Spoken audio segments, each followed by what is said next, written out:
Put God first. Put God first in everything you do. Everything that you think you see in me, everything that I've accomplished, everything that you think I have, and I have a few things, everything that I have is by the grace of God. Understand that. It's a gift.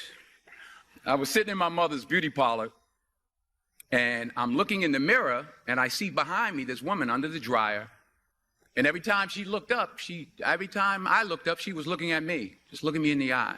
And I didn't know who she was, and I said, she said, somebody give me a pen, give me a pencil. I have a prophecy. March 27, 1975. She said, boy, you are going to travel the world and speak to millions of people. Now, mind you, I was flunked out of college. I'm thinking about joining the army. I didn't know what I was going to do, and she's telling me I'm going to travel the world and speak to millions of people. Well, I have traveled the world, and I have spoke to millions of people. But that's not the most important thing, the success that I had. The most important thing is that what she taught me and what she told me that day has stayed with me since. I've been protected.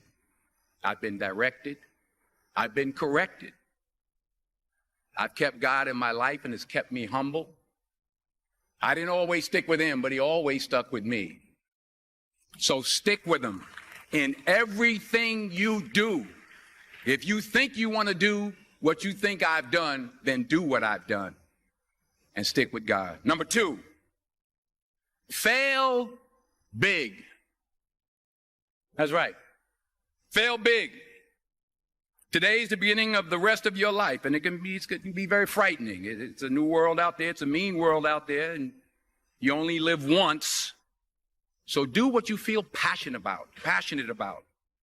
Take chances, but don't be afraid to go outside the box. Don't be afraid to think outside the box. Don't be afraid to fail big, to dream big. But remember, dreams without goals are just dreams, and they ultimately fuel disappointment. So have dreams, but have goals. And understand that to achieve these goals, you must apply discipline and consistency.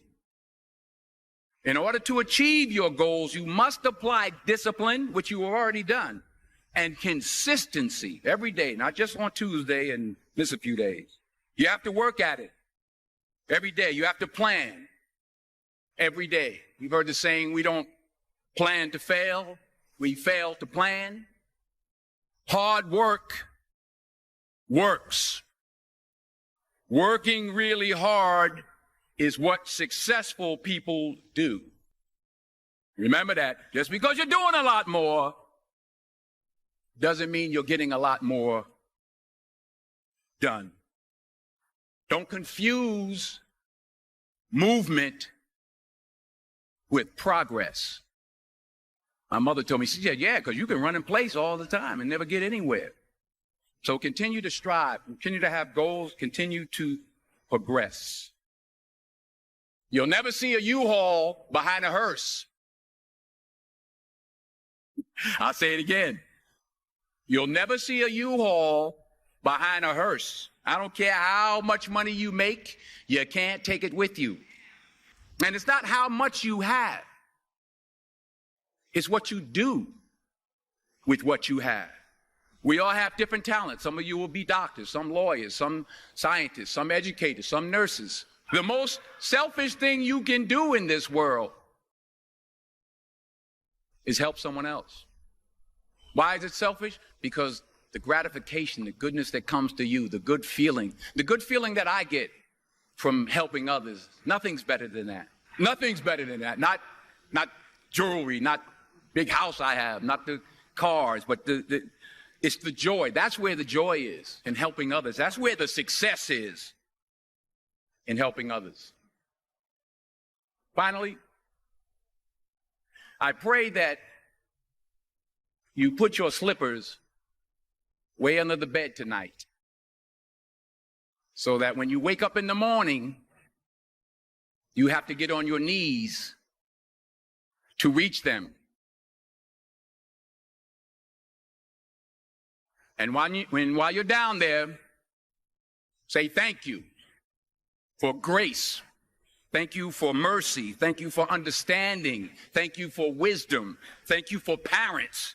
Thank you for love. Thank you for kindness. Thank you for humility. Thank you for peace. Thank you for prosperity. Say thank you in advance for what's already yours. It's how I live my life. That's why I am, one of the reasons why I am today. Say thank you in advance for what is already yours. True desire in the heart for anything good is God's proof to you sent beforehand to indicate that it's yours already. I'll say it again.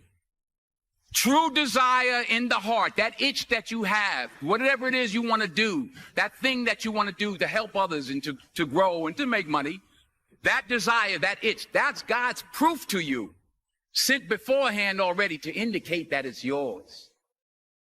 And anything you want good, you can have.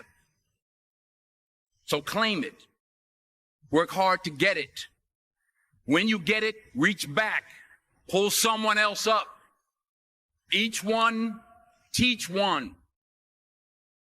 Don't just aspire to make a living.